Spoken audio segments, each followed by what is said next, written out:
حضور اکرم صلی اللہ علیہ وآلہ وسلم کا ارشاد ہے،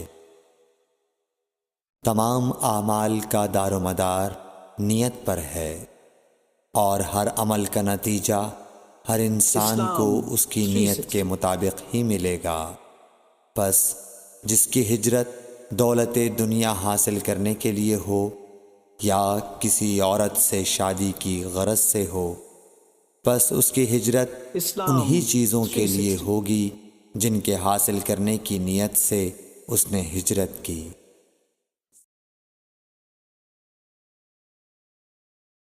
حضور اکرم صلی اللہ علیہ وآلہ وسلم نے فرمایا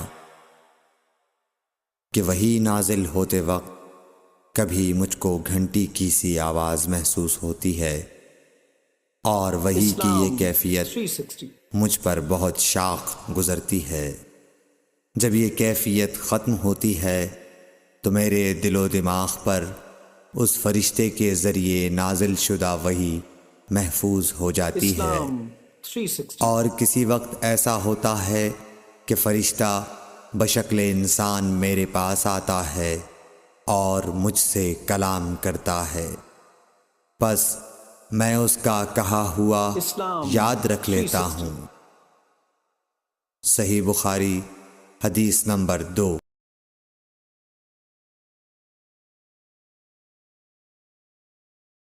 حضرت صلی اللہ علیہ وآلہ وسلم پر وحی کا ابتدائی دور اچھے سچے پاکیزہ خوابوں سے شروع ہوا۔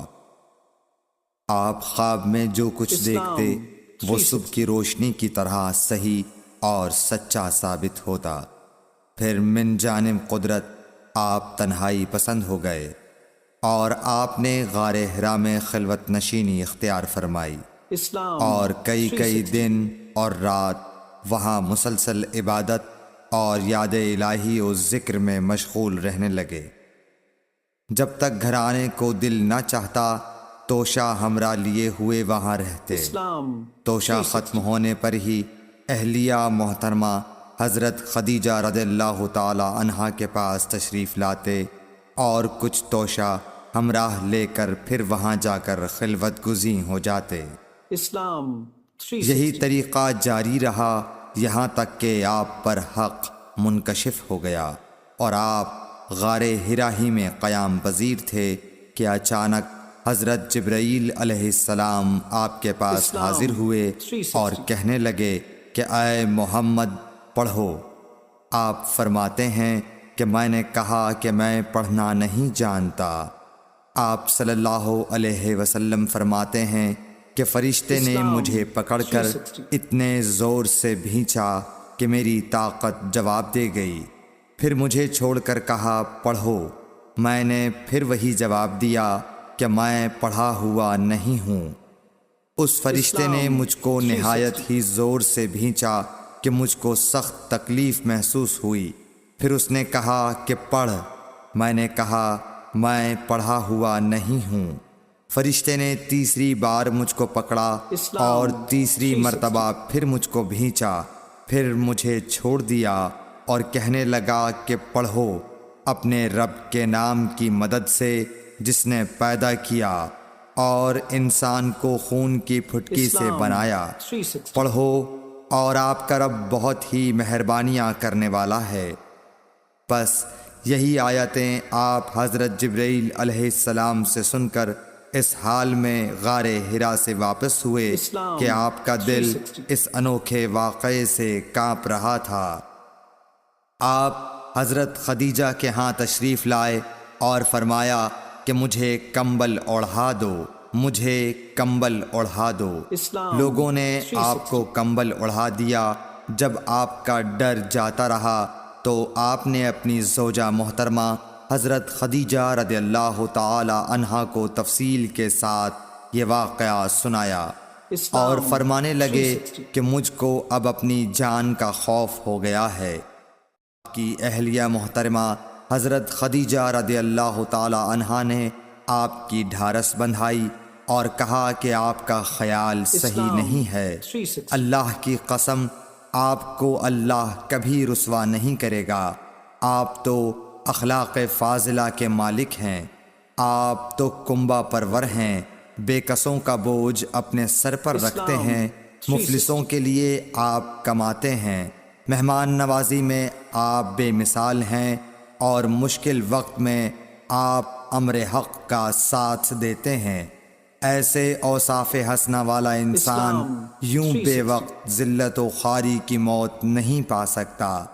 پھر مزید تسلی کے لیے حضرت خدیجہ رضی اللہ تعالی عنہا آپ کو ورقہ بن نوفل کے پاس لے گئیں، جو ان کے چچا زاد بھائی تھے اور زمانہ جاہلیت میں نصرانی مذہب اختیار کر چکے تھے اور عبرانی زبان کے کاتب تھے۔ چنانچہ انجیل کو بھی حسب منشائے خداوندی عبرانی زبان میں لکھا کرتے تھے۔ انجیل سریانی زبان میں نازل ہوئی تھی، پھر اس کا ترجمہ عبرانی زبان میں ہوا۔ ورقہ اسی کو لکھتے تھے۔ وہ بہت بوڑھے ہو گئے تھے، یہاں تک کہ ان کی بینائی بھی رخصت ہو چکی تھی۔ حضرت خدیجہ رضی اللہ تعالی عنہا نے ان کے سامنے آپ کے حالات بیان کیے اور کہا کہ اے چچا زاد بھائی، اپنے بھتیجے محمد صلی اللہ علیہ وسلم کی زبانی ذرا ان کی کیفیت سن لیجئے۔ وہ بولے کہ بھتیجے، آپ نے جو کچھ دیکھا ہے اس کی تفصیل سناؤ۔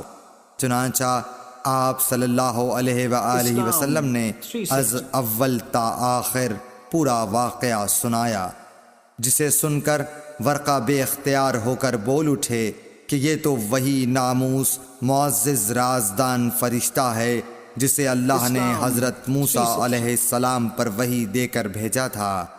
کاش میں آپ کے اس عہد نبوت کے شروع ہونے پر جوان عمر ہوتا، کاش میں اس وقت تک زندہ رہتا جبکہ آپ کی قوم آپ کو اس شہر سے نکال دے گی۔ رسول کریم صلی اللہ علیہ وآلہ وسلم نے یہ سن کر تعجب سے پوچھا کہ کیا وہ لوگ مجھ کو نکال دیں گے، حالانکہ میں تو ان میں صادق و امین و مقبول ہوں۔ ورقہ بولا، ہاں یہ سب کچھ سچ ہے، مگر جو شخص بھی آپ کی طرح امر حق لے کر آیا لوگ اس کے دشمن ہی ہو گئے ہیں۔ اگر مجھے آپ کی نبوت کا وہ زمانہ مل جائے تو میں آپ کی پوری مدد کروں گا۔ مگر ورقہ کچھ دنوں کے بعد انتقال کر گئے، پھر کچھ عرصے تک وحی کی آمد موقوف رہی۔ صحیح بخاری حدیث نمبر 3۔